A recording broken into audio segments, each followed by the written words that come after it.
मतगणना नसकिँदै दलहरूमा सुरु भए सत्ता सहकार्यको खेल। कान्तिपुर समाचारमा आज कसले कहाँ जिते, प्रतिनिधि सभा र प्रदेश सभा मत परिणामको अपडेट। कांग्रेसमा प्रधानमन्त्रीका आकांक्षी थपिँदै, जनमतमा धरानको फेरि दुधार। हिमाली जिल्लामा मतगणना थाल्ने समस्या र समानुपातिक तर्फको मतगणनामा कसको अग्रता, यो सामग्री पनि हामीसँग छ। अन्तर्राष्ट्रियमा मलेसियामा नयाँ प्रधानमन्त्री नियुक्त र खेलकुदमा विश्वकप फुटबलको अपडेट। नमस्कार, अब मुख्य समाचार। संसद र सत्तामा नयाँ समीकरणको प्रयास। ओलीले दाहालसँग राखे सहकार्यको प्रस्ताव। सशर्त सरकारमा जान राष्ट्रिय स्वतन्त्र पार्टी तयार। प्रतिनिधि सभामा 91 क्षेत्रको मत परिणाम सार्वजनिक हुँदा कांग्रेस 33 सहित अग्रस्थानमा। एमाले 20 र माओवादी केन्द्र 9 स्थानमा विजयी। नयाँ दल र युवातर्फ जनमत आकर्षित हुँदा प्रभावशाली नेताहरू नै पराजित। समानुपातिकमा पनि ठूला दल खुम्चिँदै। मलेसियामा विपक्षी नेता अनवर इब्राहिम प्रधानमन्त्री नियुक्त। सत्ता गठबन्धन अनिश्चित हुँदा सरकार अस्थिर हुने संकेत। र फिफा विश्वकपमा स्विजरल्यान्डसँग क्यामरून 1-0 पराजित। उरुग्वे र दक्षिण कोरिया बीच खेल जारी। पोर्चुगल र घाना, ब्राजिल र सर्बिया भिड्ने। प्रतिनिधि सभा सदस्य निर्वाचनमा नेपाली कांग्रेसले जितको अग्रता कायम राखेको छ। अहिलेसम्म 92 स्थानको गणना सकिएको छ। नेपाली कांग्रेसले 33, नेकपा एमाले 20, माओवादी केन्द्र 9 र राष्ट्रिय स्वतन्त्र पार्टीले 7 स्थानमा जित हात पारेका छन्। नेकपा एकीकृत समाजवादीले 7 र राष्ट्रिय प्रजातन्त्र पार्टीले 4 स्थानमा जित हात पारेका छन्। लोसपा 2, जसपा 2 र जनमत पार्टीले 1 स्थानमा जितेका छन्। त्यस्तै नेमकिपा, नागरिक उन्मुक्ति पार्टी र राष्ट्रिय जनमोर्चा पनि 1-1 स्थानमा विजयी भएका छन्। स्वतन्त्र उम्मेद्वारले पनि 3 स्थानमा जित हासिल गरेका छन्। अर्घाखाँचीमा एमालेका टोप बहादुर रायमाझी कांग्रेसका पुष्पा भुसाललाई पराजित गर्दै निर्वाचित भएका छन्। रायमाझीले 42,675 मत ल्याए भने भुसालले 40,945 मत ल्याइन्। यस्तै रौतहट 3 मा स्वतन्त्र उम्मेद्वार प्रभु शाह 32,437 मत सहित विजयी भएका छन्। उनका निकटतम प्रतिस्पर्धी अर्का स्वतन्त्र उम्मेद्वार ओम प्रकाशले 25,200 मत पाए। यस्तै सप्तरी 1 मा जनता समाजवादी पार्टीका नवल किशोर शाह 23,564 मत सहित विजयी भएका छन्। उनका प्रतिस्पर्धी जनमत पार्टीका जयकान्त राउतले 19,992 मत पाए। झापा 3 बाट राप्रपाका राजेन्द्र लिङदेनले 40,648 मत ल्याएर विजयी भएका छन्।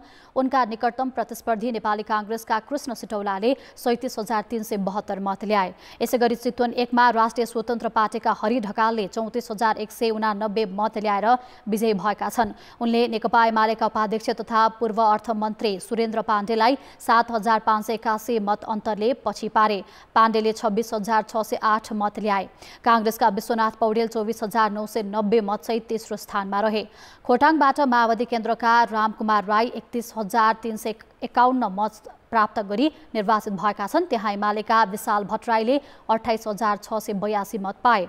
मकवानपुर 1 मा राष्ट्रिय प्रजातन्त्र पार्टीका दीपक बहादुर सिंह 27,816 मत ल्याएर निर्वाचित भएका छन्। कांग्रेसकी महालक्ष्मी उपाध्यायले 25,423 मत ल्याइन्।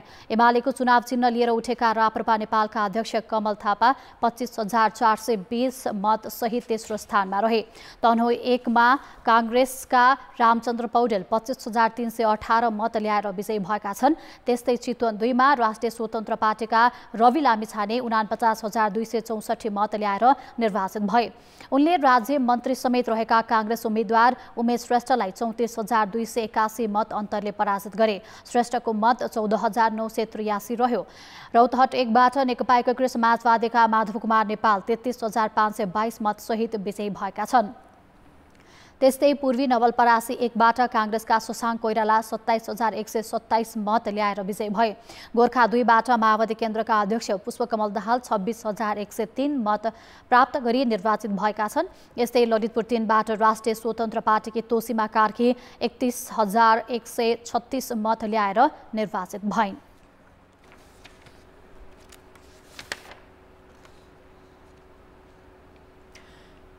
प्रदेश सभा र प्रतिनिधि सभाको मतगणना जारी छ र पछिल्लो अपडेट दिनका लागि विराटनगरबाट हाम्रा संवाददाता महाप्रसाद खतिवडा प्रत्यक्ष सम्पर्कमा छन्। महाप्रसादी विराटनगरको अपडेट दिनुहोस्।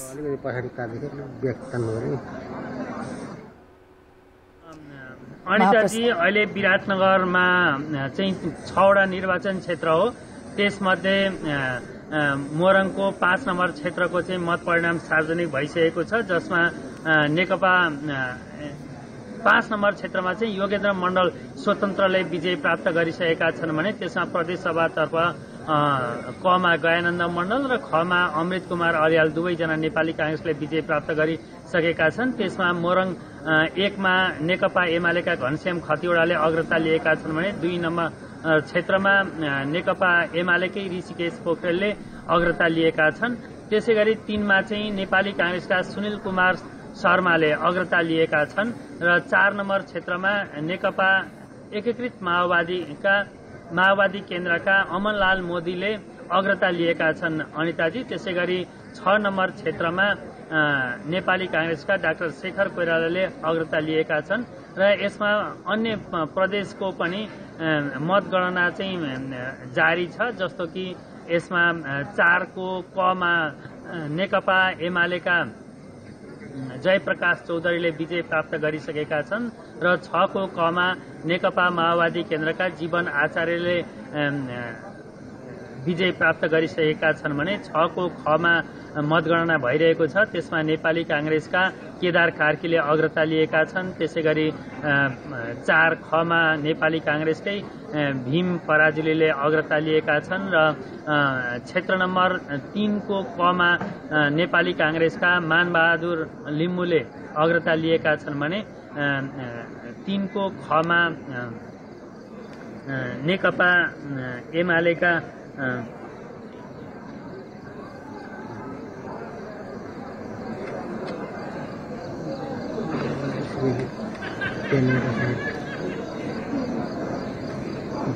नेकपा एमालेका ज्ञानेन्द्र सुवेदीले अग्रता लिएका छन्। यसैगरी 2 नम्बर क्षेत्रको कमा नेकपा माओवादी केन्द्रका गणेश उप्रेतीले अग्रता लिएका छन् भने 2 को खतर्फ नेकपा एमालेका लीला बल्लभ अधिकारीले अग्रता लिएका छन् अनिताजी। त्यसैगरी क्षेत्र नम्बर 1 को प्रदेश 1 मा नेकपा एमालेका उमाकान्त गौतम विजयी भइसकेका छन् भने प्रदेश 1 को खमा चाहिँ नेकपा एमालेका खड्गबहादुर बस्नेतले अग्रता लिएका छन् अनिताजी। महाप्रसादजी, अब यसरी सरसर्ती हेर्दा कतिपय स्थानमा त विजय पनि अन्तिम मत परिणाम पनि आइसकेको छ। अब यो समग्र मोरङ जिल्लाकै क्षेत्र नम्बर 5 वटा छ भनेर भन्नुभयो। अब सबै क्षेत्रको मत परिणाम अन्तिम मत परिणाम आउन कति दिन लाग्ला? बेलुकासम्म कति 6 वटा 6 वटा क्षेत्रमा कहिलेसम्म चाहिँ अन्तिम मत परिणाम आउला? यसमा हामीले निर्वाचनमा संलग्न मुख्य निर्वाचन अधिकृत लगायतका निर्वाचन अधिकृतहरूसँग सम्पर्क गर्दा चाहिँ अब भोलिसम्ममा चाहिँ यसको परिणाम आउने भनेर चाहिँ हामीलाई जानकारी प्राप्त भएको छ अनिताजी। हस्, धन्यवाद महाप्रसादजी। उहाँ हुनुहुन्थ्यो हाम्रा विराटनगर संवाददाता महाप्रसाद खतिवडा मोरङको जानकारी अपडेट दिँदै। अब बाँकी समाचार। प्रतिनिधि सभा तथा प्रदेश सभा निर्वाचनको मतगणना जारी छ। अहिले देशभर प्रतिनिधि सभाका 69 निर्वाचन क्षेत्रमा मतगणना भइरहेको छ। जारी मतगणना अनुसार प्रतिनिधि सभातर्फ नेपाली कांग्रेस 23 स्थानमा अगाडि छ। नेकपा एमाले 24 स्थानमा अग्रता लिँदा माओवादी केन्द्र 8, राष्ट्रिय स्वतन्त्र पार्टी 1 र एकीकृत समाजवादी 3 स्थानमा अगाडि छन्। त्यस्तै जनता समाजवादी पार्टी 2, राप्रपा 2, लोकतान्त्रिक समाजवादी पार्टी 2 र अन्य 4 स्थानमा अगाडि छन्। प्रतिनिधि सभा र प्रदेश सभाका सदस्य चयन गर्न आइतबार देशभर निर्वाचन भएको थियो। यो चुनावबाट जम्मा 825 जना निर्वाचित हुनेछन्, जसका लागि प्रत्यक्ष र समानुपातिक गरी राजनीतिक दल र स्वतन्त्र सहित 11,543 जना उम्मेद्वार प्रतिस्पर्धामा छन्। जारी मतगणनामा समानुपातिकतर्फ नेकपा एमाले अग्रस्थानमा छ। नेपाली कांग्रेसले दोस्रो स्थानमा रहेर पछ्याइरहेको छ। निर्वाचन आयोगका अनुसार अहिलेसम्म नेकपा एमाले प्रतिनिधि सभामा 7,01,772 मत पाएको छ। नेपाली कांग्रेसले 6,67,816 मत ल्याउँदा राष्ट्रिय स्वतन्त्र पार्टी 3,37,677 मत सहित तेस्रो स्थानमा छ। माओवादी केन्द्रले 3,11,762 मत पाएको छ भने राप्रपाले 1,83,455 मत ल्याएको छ। यस्तै जनता समाजवादी पार्टीको 95,708, नेपाल मजदुर किसान पार्टीको 52,263, जनमत पार्टीको 55,260 र नागरिक उन्मुक्ति पार्टीले 53,757 मत ल्याएको छ। त्यसैगरी नेकपा एकीकृत समाजवादी पार्टीले 46,350 मत ल्याएको छ भने लोकतान्त्रिक समाजवादी पार्टीले 37,535 मत पाएको छ। अब जनमतको अन्तिम परिणाम। जनमतमा हिजो हाम्रो प्रश्न थियो, निर्वाचनले दिएको जनादेशबाट दलहरूले के पाठ सिक्नु पर्ला? ए जनअपेक्षा सम्बोधन, बी नीतिगत सुधार र सी युवालाई अवसर। जनमतको अन्तिम परिणाम यस्तो छ, ए जनअपेक्षा सम्बोधनमा 31%, बी नीतिगत सुधारमा 28% र सी युवालाई अवसरमा 41% मत प्राप्त भएको छ। अब आजको प्रश्न।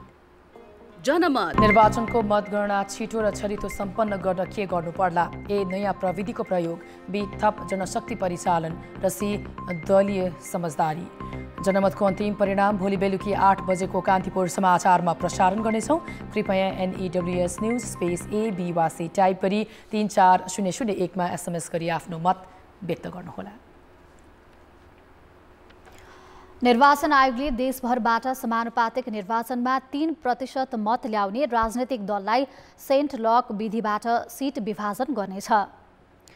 निर्वाचन आयोगले निर्वाचनबाट राष्ट्रिय दल बनेका दललाई उनीहरूले प्राप्त गरेको मतको आधारमा बिजोर नम्बरले भाग गरेर 110 सिट बाँडफाँड गर्नेछ।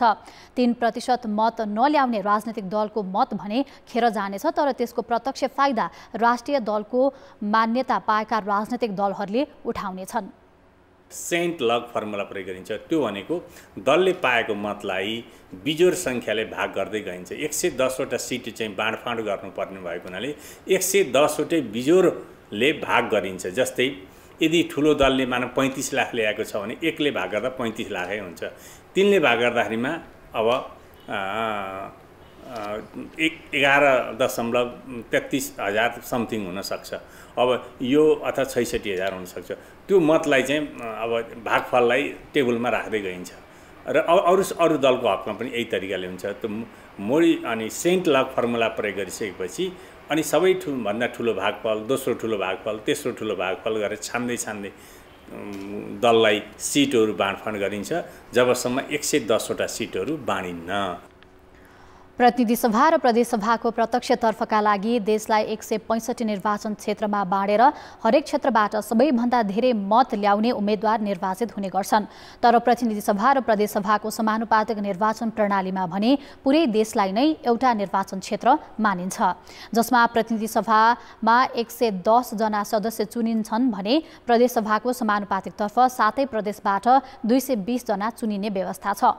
नेपालको संविधानमा व्यवस्था भए अनुसार 60% प्रत्यक्षबाट चुनिन्छन् भने 40% समानुपातिकबाट हुन्छन्। प्रत्यक्षमा उम्मेदवारलाई मत दिन्छन् भने समानुपातिकमा दलको चुनाव चिन्हमा मत हाल्नुपर्छ। समानुपातिकमा दलले पाएको सम्पूर्ण सदरमतलाई दलले पाएको मतको आधारमा विभाजन गरेर सदस्य चयन हुनेछन्। राष्ट्रिय दल बन्न समानुपातिकमा कुनै पनि दलले जम्मा खसेको मतको 3% ल्याउनुपर्ने थ्रेस होल्डको व्यवस्था छ। 3% मत नपाएका दलले प्राप्त गरेका मत भने गनिने छैनन्। थ्रेस होल्ड नकटाएका दलले प्राप्त गरेका मत बाहेकको हिसाब गरेर राष्ट्रिय दललाई 110 सिट विभाजन गरिनेछ, जसमा सबैभन्दा धेरै मत ल्याउने दलले धेरै सिट पाउनेछन् भने कम मत ल्याउने दलले कम सिट पाउनेछन्। प्रदेश सभातर्फ पनि 3% मत कटाउने दललाई राष्ट्रिय दल मानेर 220 सिट विभाजन गरिन्छ। निर्वाचन आयोगले सम्पूर्ण मतगणना सकिएपछि दलले पाएको मतको आधारमा सिट बाँडफाँड गर्नेछ। निर्वाचन परिणामले मुख्य दललाई धक्का दिइरहँदा ती दलका शीर्ष नेताहरूबीच सहकार्यको विषयमा छलफल सुरु भएको छ। नेकपा एमालेका अध्यक्ष केपी शर्मा ओलीले माओवादी केन्द्रका अध्यक्ष पुष्पकमल दाहाललाई टेलिफोन गरी सहकार्यको प्रस्ताव राखेका छन्। दुई नेताबीचको कुराकानीबारे दाहाल र ओलीको सचिवालयले पुष्टि गरेको हो। मत परिणामले सरकार गठनमा दलहरूका बीचमा सहकार्य अनिवार्य भएपछि नेताहरूले संवाद सुरु गर्न खोजेका हुन्। दाहालसँग सहकार्यको प्रस्ताव राखेका ओलीले प्रधानमन्त्री शेरबहादुर देउवासँग पनि टेलिफोनमा कुराकानी गरेका छन्। कांग्रेस सभापति समेत रहेका प्रधानमन्त्री देउवा र दाहाल बीच पनि टेलिफोन वार्ता भएको छ। दाहालको सचिवालयका अनुसार उनीहरूबीच गठबन्धनलाई नै थप बलियो बनाएर अगाडि बढ्ने विषयमा छलफल भएको हो। टेलिफोन कुराकानीमा तीनैजनाले एकले अर्कालाई बधाई दिएका थिए। देउवाले डडेलधुरा, ओलीले झापा र दाहालले गोर्खाबाट चुनाव जितेका छन्। प्रतिनिधि सभा निर्वाचनको परिणाम आउँदै गर्दा यसपटक अघिल्लो संसदमा भन्दा भिन्न माहौल बन्ने देखिएको छ। पहिलो पटक प्रतिनिधि सभामा भाग लिएका 2 भन्दा बढी नयाँ दल संसदमा प्रवेश गर्दैछन्। स्पष्ट बहुमत कुनै पनि दलको नआउने स्थिति छ। नयाँ दलको उपस्थितिले संसदमा नयाँ रौनक थप्नेछ। तर सरकार गठनदेखि संसदको काम कारबाही कसरी अगाडि जाला भन्ने कौतूहलता पनि बढेको छ। स्थापनाको 1 वर्ष नहुँदै राष्ट्रिय स्वतन्त्र पार्टी बलियो जनमतसहित पहिलो पटक संसद प्रवेश गर्दैछ। त्यसबाहेक जनमत पार्टी, नागरिक उन्मुक्ति पार्टी पनि प्रतिनिधि सभामा प्रवेश गर्ने नयाँ दल हुनेछन्। भिन्न पृष्ठभूमिबाट राजनैतिक यात्रा सुरु गरेर संसद आउन लागेका जनमत पार्टीका सीके राउतदेखि राष्ट्रिय स्वतन्त्र पार्टीसम्मका उम्मेदवारले चुनावी मैदानमा उठाएका मुद्दालाई सदनमा कसरी उठाउलान्, त्यो झन् चासोको विषय छ। संवैधानिक राजतन्त्रको मुद्दा लिएर हिँडेको राप्रपाको उपस्थिति पनि बढ्ने देखिन्छ। अघिल्लो संसदको पहिलो दल एमालेको आकार घट्दा कांग्रेसको बढ्ने र आफूलाई सरकार गठनमा निर्णायक भन्ने गरेको माओवादी केन्द्रको आकार खुम्चिँदैछ। एमालेबाट फुटेको एकीकृत समाजवादीले त राष्ट्रिय मान्यता पाउन पनि कठिन हुने देखिएको छ। यो परिस्थितिले सरकार गठनदेखि संसदका काम अगाडि बढ्लान्। राष्ट्रिय स्वतन्त्र पार्टी र सीके राउतको जनमत पार्टीले त्यस्तो चरित्र देखाएनन्, प्रतिपक्षमा बसे र आफू सत्तामा जान हतारिएनन् भने यो संसद राम्रो हुन्छ। संसदमा प्रतिपक्षी आवाज पनि अलि बढी मुखरित हुन्छ। त्यस्तो भएन, यिनीहरू पनि अवसर सत्ताको अवसरका निम्ति सम्झौता गर्दै हिँडे भने यो गन्जागोलवाला संसद हुनेवाला छ। अहिलेसम्मको परिस्थितिले एमाले र कांग्रेस मिलेको अवस्था बाहेक 2 दल मिलेर सरकार गठन गर्न सक्ने सम्भावना देखिँदैन।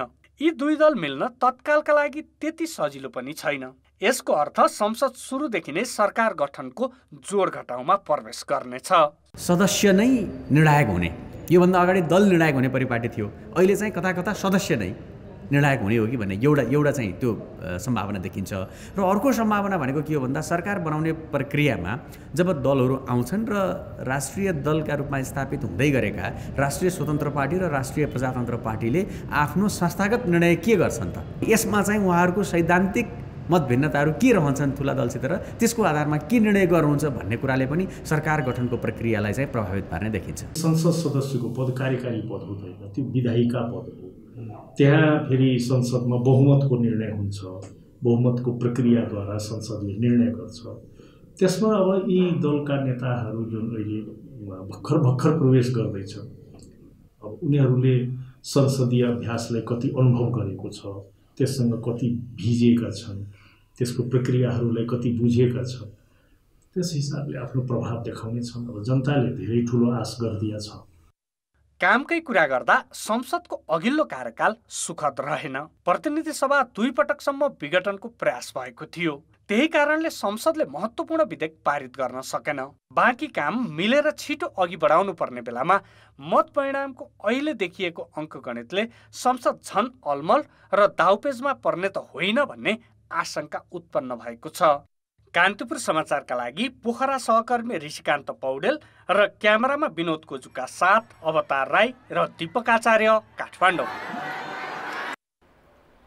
मुलुकका शहरी क्षेत्रमा नयाँ दल र तिनका उम्मेद्वारप्रति मतदाताको आकर्षण देखिँदा दुर्गम हिमाली जिल्लाहरूमा भने कांग्रेस, एमाले, माओवादी लगायत पुरानै दलको वर्चस्व कायम भएको छ। सार्वजनिक मत परिणामले दुर्गमका मतदाताले परम्परागत दलमै भरोसा राखेको देखाएको हो।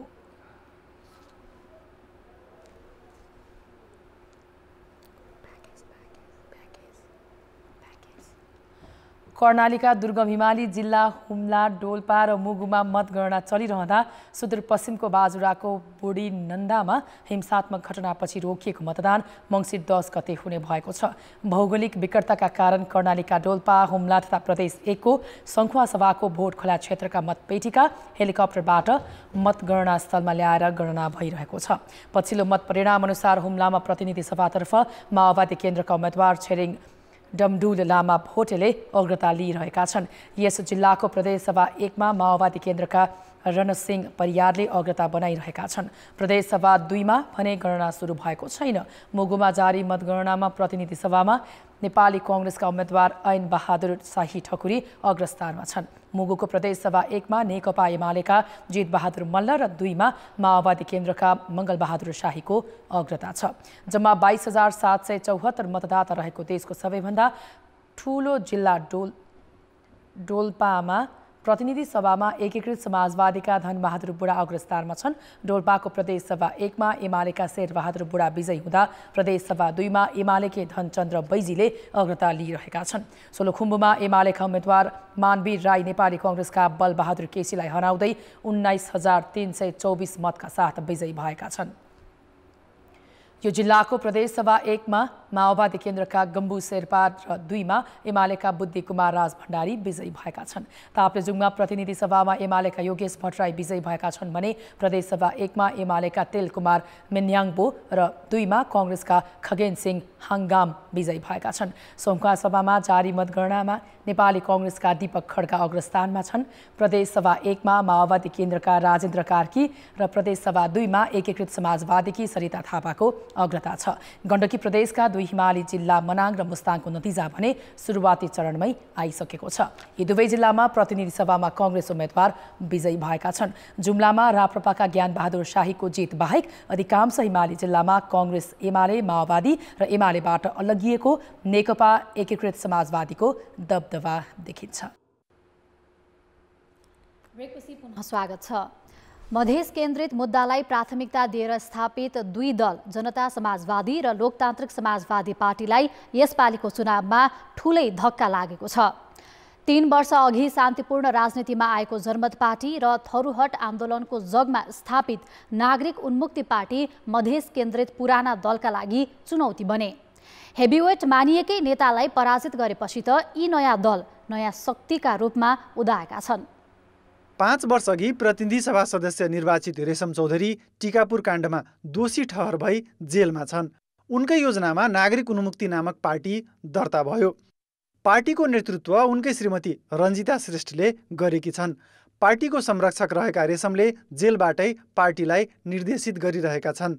मङ्सिर 4 गते भएको चुनावमा रेशमले जेलबाटै मतदान गरेका छन्। स्थानीय तहको चुनावमा 4 वटा स्थानीय तहमा प्रमुख जितेको उन्मुक्ति पार्टीले प्रतिनिधि र प्रदेशसभा चुनावमा पनि स्थापित दललाई चुनौती दिएको छ। स्थानीय तहदेखि प्रदेश र प्रतिनिधि सभासम्म उन्मुक्ति पार्टीले पाएको मतले थरुहटमा अधिकार र पहिचानका लागि भएको सङ्घर्षलाई अनुमोदन गरेको पार्टी अध्यक्ष श्रेष्ठको दाबी छ। 72 सालको घटनासँग जोड्न चाहन्छु म यो मतलाई पनि, किन भन्दाखेरि हामी दोषी छैनौँ हैन, हामी न्यायको खोजीमा छौँ र अब यहाँ जति पनि मतदाताहरूले मतदान गर्नुभयो उहाँहरूको चाहना पनि न्याय हो र न्याय चाहिँ पाउनुपर्छ भन्ने नै जस्तो लाग्छ मलाई यो मत पाएको चाहिँ। 3-3वटा चुनावमा हामीलाई यसरी यहाँको जनताले विश्वास गरेर जिताइसकेपछि हैन, यसरी हामीलाई अगाडि बढाइसकेपछि अब पनि राज्यले हाम्रो आवाज सुन्दैन भने चाहिँ पक्कै पनि हामी विद्रोह गर्नेछौँ। पेसाले वैज्ञानिक सिके राउत मधेसलाई अलग्गै देश बनाउने विखण्डनको एजेन्डाबाट चर्चामा आएका पात्र हुन्। सरकारले राज्यद्रोहको मुद्दा दायर गरेपछि भने राउतले बाटो बदले र संसदीय राजनीतिको बाटो रोजे। 2075 फागुन 24 मा केपी शर्मा ओली नेतृत्वको सरकार र सिके राउत नेतृत्वको स्वतन्त्र मधेस गठबन्धन बीच 11 बुँदे सहमतिपछि राउतको पृथकतावादी बाटोमा पूर्ण विराम लाग्यो। हाम्रो नारा नै के थियो भन्दाखेरि अब की बार एक हिमाङ जनमत संग्रहका होइला। मधेस प्रदेशमा वर्चस्व रहेको जनता समाजवादी पार्टीका अध्यक्ष उपेन्द्र यादवलाई सप्तरी 2 मा 18,000 मतले हराएपछि राउत अहिले चर्चामा छन्। स्थानीय तहको चुनावमा जनमतले 2 वटा पालिका जितेको थियो।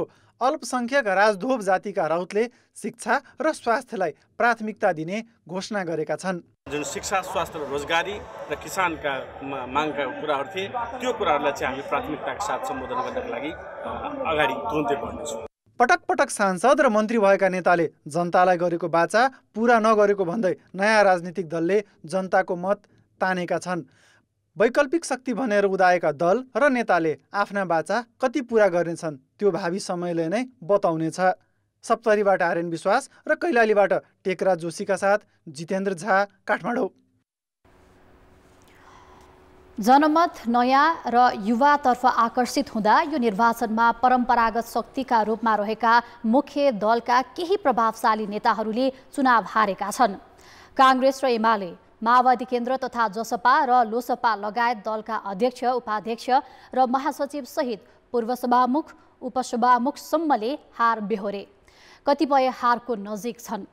यो निर्वाचनबाट संसद प्रवेश गर्न नपाउने गरी संसदीय राजनीतिका को कस्ता खेलाडीले हारे त चुनाव? नेकपा एमालेका महासचिव शङ्कर पोखरेल र माओवादी केन्द्रका महासचिव देवप्रसाद गुरुङले चुनाव हारेका छन्। निर्वाचनमा पराजित भएपछि उनीहरू अबका 5 वर्ष संसद प्रवेशबाट रोकिएका छन्। पोखरेल 2074 सालको निर्वाचनमा दाङ 2बाट लुम्बिनी प्रदेश सभामा प्रवेश गरी मुख्यमन्त्री बनेका थिए। उनलाई अहिले माओवादी केन्द्रकी रेखा शर्मा भएका थिए। अहिले उनी एमालेका उपमहासचिव पृथ्वी सुब्बा गुरुङसँग पराजित हुन पुगे। पूर्व सभामुख ओनसरी घरतीले काठमाडौँ 2बाट पराजित हुनु पर्यो। माओवादी केन्द्रकी उम्मेद्वार उनी मुख्य प्रतिस्पर्धी समेत बन्न सकिनन्। माओवादीकै उपमहासचिव तथा मन्त्री पम्फा भुसाल ललितपुर 3बाट चुनाव हारिन्। एमालेका थुप्रै प्रभावशाली नेताहरू यो निर्वाचनमा पराजित हुन पुगे। तीमध्ये अधिकांश अध्यक्ष केपी शर्मा ओलीका विश्वास पात्र मानिन्छन्। वरिष्ठ उपाध्यक्ष ईश्वर पोखरेलले काठमाडौँ 5बाट पराजय बेहोरे। उपाध्यक्ष सुरेन्द्र पाण्डे, सचिव लेखराज भट्ट पराजित भए। चुनाव हारेका विशाल भट्टराई, महेश बस्नेत, शेरबहादुर तामाङ पनि ओलीका निकटस्थ हुन्। कांग्रेसका तर्फबाट सहमहामन्त्री महालक्ष्मी उपाध्याय, पूर्व उपसभामुख पुष्पा भुसाल, पूर्व महामन्त्री कृष्ण सिटौला निर्वाचनमा पराजित भए। त्यस्तै बलबहादुर केसी, भीमसेन दास प्रधान, उमेश श्रेष्ठ, भरत शाह लगायतको यो पालि संसद प्रवेशमा पूर्ण विराम लागेको छ। एकीकृत समाजवादीबाट उपमहासचिव जगन्नाथ खतिवडा, सचिव रामकुमारी झाँक्री, विरोध खतिवडा र बहालवाला मन्त्री जीवनराम श्रेष्ठ छन्। मधेस आन्दोलनको राप्ताबाट मूलधारको राजनीतिमा स्थापित जनता समाजवादी पार्टीका अध्यक्ष उपेन्द्र यादवले सप्तरीबाट निर्वाचन हारे। राप्रपा नेपालका अध्यक्ष कमल थापा सूर्य चिन्ह लिएर प्रतिस्पर्धामा थिए। उनी पनि मकवानपुरबाट पराजित भए। लोसपाका लक्ष्मणलाल कर्णको त जमानत नै जफत भएको छ। मुख्य मध्येका दलहरूमा केही प्रभावशाली नेताहरू जारी गणनामा पछि परेका छन्। तीमध्ये केही त हारकै मुखमा पुगेका छन्। कान्तिपुर समाचारका लागि जिल्ला सहकर्मीहरूको सहयोगमा विकास आचार्य, काठमाडौँ। नेकपा एमालेका अध्यक्ष केपी शर्मा ओलीले अब मुलुकमा थप अस्थिरता पैदा हुने चिन्ता व्यक्त गरेका छन्। यो निर्वाचनले मुलुकलाई स्थायित्व र स्थिर सरकार दिने आशा गरिए पनि त्यसो हुन नसकेको भन्दै उनले मुलुकको थप अस्थिरता पैदा हुने बताएका हुन्। आज दमकमा छापा 5बाट प्रतिनिधि सभामा निर्वाचित भएको प्रमाणपत्र बुझ्दै उनले निर्वाचन परिणामले सुरुवातदेखि नै दल तथा सांसदहरूको मोलमोलाई सुरु हुने दावी गरे। कसरी बहुमत पुर्याउने भनेपछि त अब हरेकले आफ्नो भाउ त स्वाभाविक रूपमा बढाउने भइगयो। बजारमा जब आपूर्ति कम छ भने र डिमान्ड बढी छ भनेदेखि त मूल्य त वृद्धि हुनै भयो। अब जसरी होस् संसदमा पहिलोपल्ट पुग्या भए पनि यहाँ भवितव्यले पुग्या भए पनि उसले आफ्नो मूल्य चाहिँ राम्रै खालको राख्ने भयो। दलहरूले मतदाताको चाहनालाई सम्बोधन गर्न नसक्दा केही दल तथा उम्मेद्वार भाग्यवश संसदको यात्रा तय गर्न सफल भएको टिप्पणी गर्दै ओलीले अब बन्ने सरकारले मुलुक र जनताको लागि काम गर्न नसक्ने जिकिर गरे। राष्ट्रिय स्वतन्त्र पार्टीका सभापति रवि लामिछानेले शर्तसहित सरकारमा जान सक्ने बताएका छन्। चितवन 2बाट निर्वाचित भएको प्रमाणपत्र बुझेपछि आज दिउँसो भरतपुरमा पत्रकार सम्मेलन गर्दै लामिछानेले भ्रष्टाचार मुक्त सरकार, जनताका एजेन्डा सम्बोधन हुन सक्ने परिस्थिति लगायतलाई ख्याल गरेर मात्रै सरकारमा जान सकिने बताएका हुन्। राजनीति सम्भावनाको खेल भएकाले प्रधानमन्त्रीको दौडमा जो पनि पुग्न सक्ने भन्दै उनले त्यसलाई नकार्न नसकिने बताए। सरकारमा जाने नजाने आधारहरूमा भनेको सबैभन्दा पहिलो देश हितमा हुनु पर्यो। जुन कुराहरू जुन मुद्दाहरूमा हामीले अहिले आम नागरिकलाई बाचा गरेका छौँ ती मुद्दाहरू डेलिभर हुन सक्ने ग्यारेन्टीका कुराहरू आउनु पर्यो। आम नागरिकका दैनिकीका सवालहरू छन्, ती सवालहरूमा क्लियरिटी चाहियो। भ्रष्टाचार नियन्त्रणमा एउटा कमिटमेन्ट चाहियो। यस अगाडि भएका सम्पूर्ण भ्रष्टाचारका काण्डहरू छन्, ती काण्डहरूलाई के गर्ने, त्यो ब्यागेज हामी लिएर संसदमा जाने कि हामीले त्यसलाई सफा गर्ने, यी यावत कुराहरू। राष्ट्रिय प्रजातन्त्र पार्टीका अध्यक्ष राजेन्द्र लिङदेनले पुराना समीकरणहरू भत्किसकेको दाबी गरेका छन्। आज मुख्य निर्वाचन कार्यालयमा छापातेनबाट प्रतिनिधि सभामा निर्वाचित भएको प्रमाणपत्र बुझ्दै लिङदेनले जनभावना अनुरूप अब नयाँ समीकरण बन्ने बताए।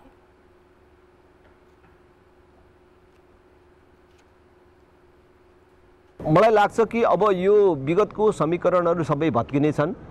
जनचाहना फरक देखियो र अब परिवर्तित सन्दर्भमा परिवर्तित ढङ्गले नै नयाँ समीकरणहरू बनेर जान्छन् र बनेर जानुपर्छ भन्ने मलाई लाग्छ।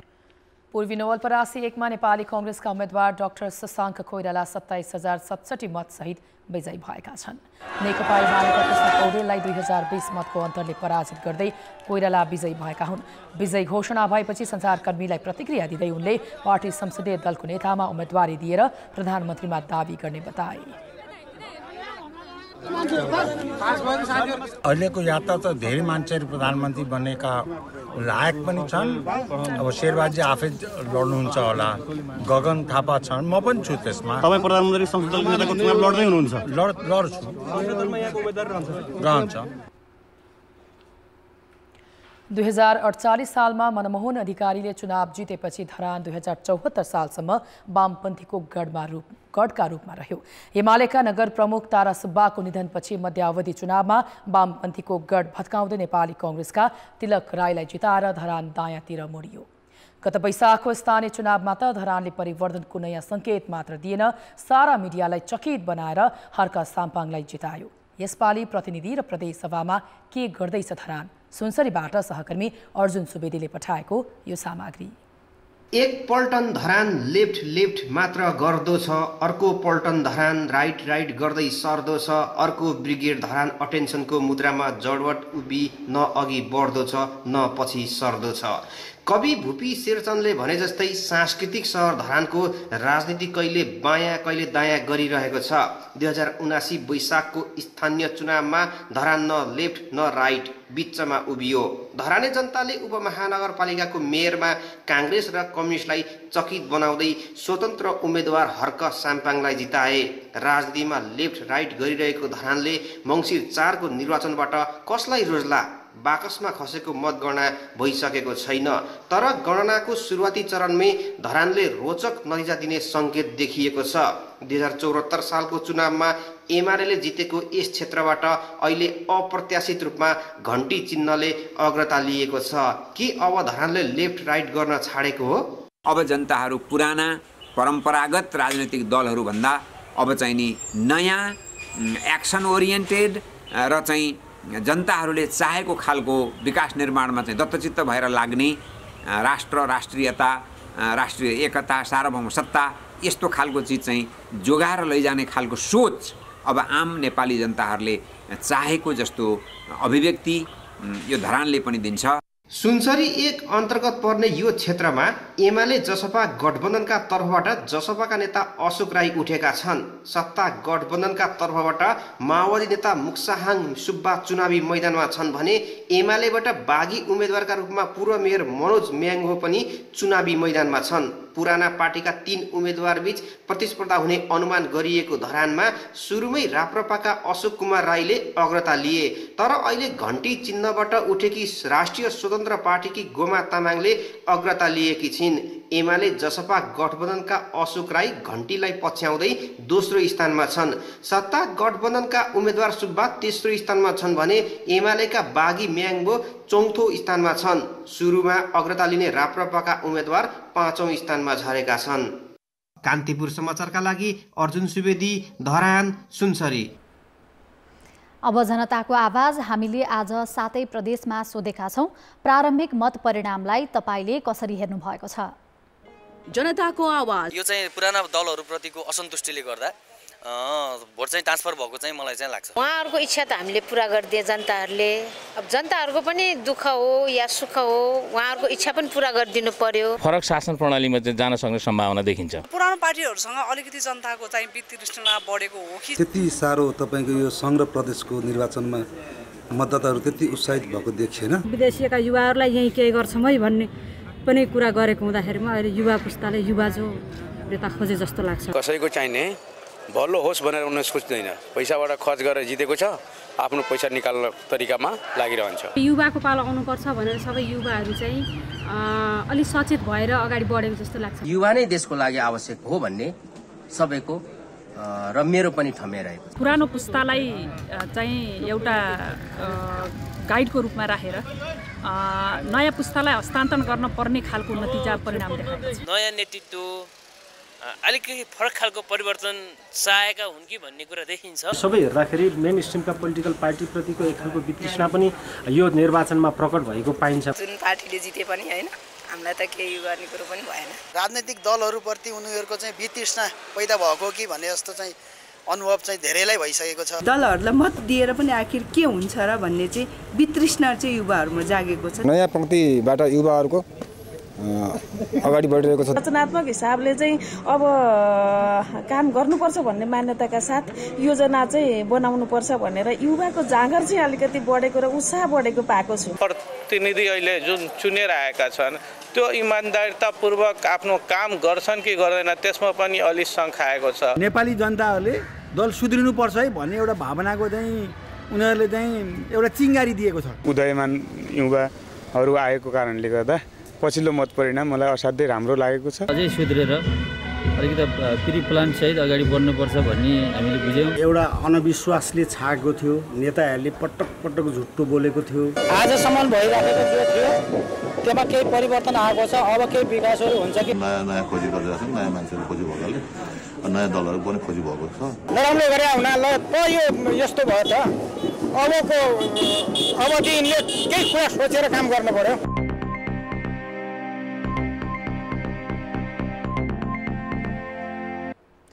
एकाध घटना बाहेक निर्वाचन सुरक्षित रूपमा सम्पन्न भयो।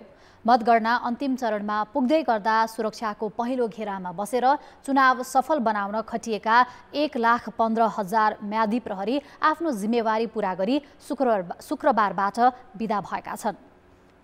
त्यो शान्तिपूर्ण, स्वतन्त्र, निष्पक्ष र धाँधलीरहित निर्वाचन सम्पन्न गराउने हाम्रो लक्ष्य थियो। त्यो लक्ष्य अनुसार म लगायत मेरो मातहतका सम्पूर्ण प्रहरी कर्मचारीहरू र म्यादी प्रहरी भाइ बहिनीहरूको जुन संयुक्त हाम्रो एउटा जुन प्रयास थियो, एउटा टिम वर्कको थियो। टिम वर्कको कारणले जुन त्यो टिम वर्क हुन्छ त्यो टिम वर्कको कारणले जुन निर्वाचन छ त्यो सम्पन्न भएको।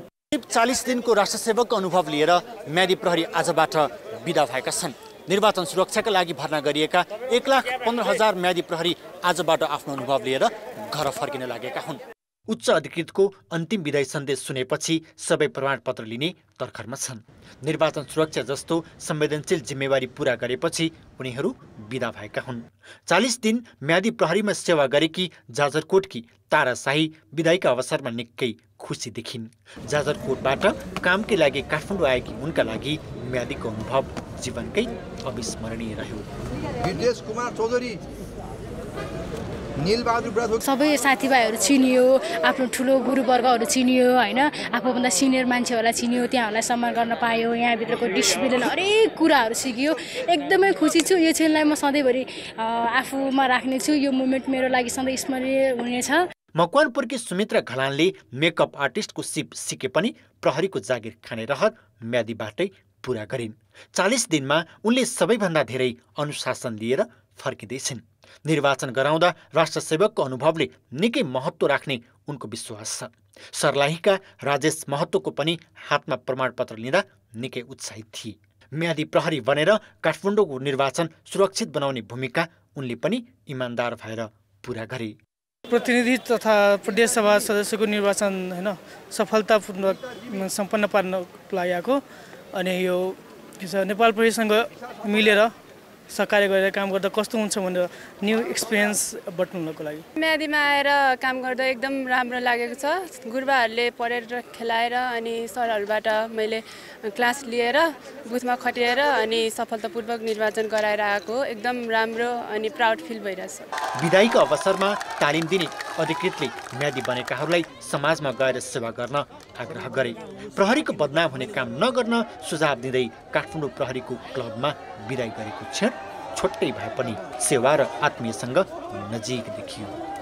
कान्तिपुर समाचारका लागि क्यामेरामा श्याम श्रेष्ठका साथमा रमेश धमला, काठमाडौँ। जनकपुर धाममा विवाह पञ्चमी महोत्सव सुरु भएको छ।